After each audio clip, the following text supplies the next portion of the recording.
అంబర్పేటలో ఉన్న బతుకమ్మ కుంట అభివృద్ధికి BRS party నేత ఎడ్ల సుధాకర్ రెడ్డి అడ్డుపడుతున్నారంటూ ఆగ్రహం వ్యక్తం చేశారు. CPM party Amberpet zone convener Mahender ఎన్నో సంవత్సరాలుగా బతుకమ్మ కుంటను అభివృద్ధి చేయాలని పోరాడుతున్నామన్నారు. అయితే అనేక రకాలుగా ఈ అభివృద్ధిని అడ్డుకుంటున్నారని చర్యలు తీసుకోవాలంటూ డిమాండ్ చేశారు. సుప్రీంకోర్టు గతంలోనే చెప్పింది. కనుమరుగవుతున్న కుంటలు చెరువుల్ని ఆక్రమించిన వారిపై చర్యలు తీసుకోవాలని కోరింది. కొందరు వ్యక్తులు హైకోర్టులో జహంగీర్ కొందరు వ్యక్తులు కేసు వేయగా రాష్ట్ర హైకోర్టు విచారించి డబుల్ బెంచ్ జస్టిస్ ఉజాల్ భుయాన్ను జస్టిస్ సివి భాస్కర్ రెడ్డితో కూడిన ధర్మాసనం బతుకమ్మ కుంటలోని సర్వే నెంబర్ 563 రాష్ట్ర ప్రభుత్వానిదనే తీర్పునిచ్చింది.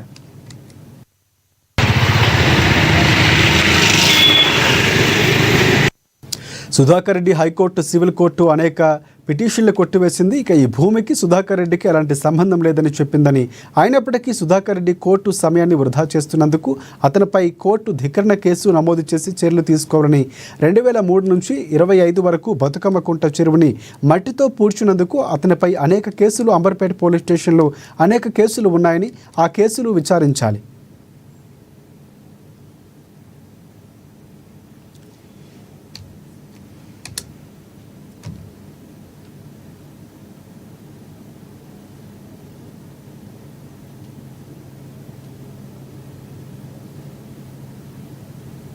వారవడానికి కౌరవులు చెడ్డవారవడానికి పెద్ద రీజన్ ఏం లేదు.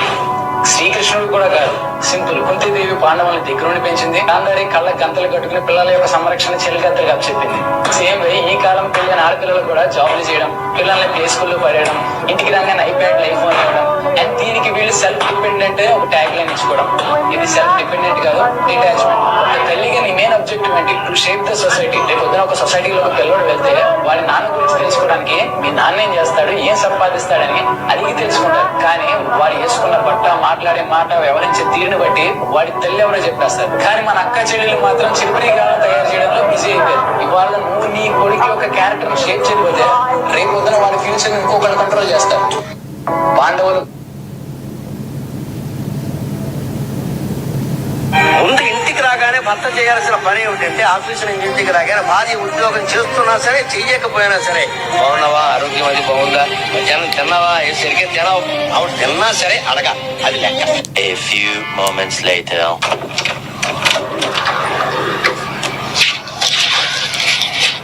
ఇదిగో బాగున్నావా, ఆరోగ్యం అది బాగుందా, మధ్యాహ్నం తిన్నావా, ఏం తాగొచ్చినవా, తమాషా అవుతుందా, పొద్దున్నే కదా చూసావు, నాకేమైతుంది? ఏం టార్చర్ రా ఇది, అడుగుతో బాధ అడకపోతో బాధ.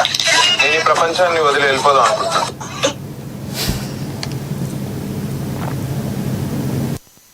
హైదరాబాద్ పంజాగుట్ట సెంట్రల్ వద్ద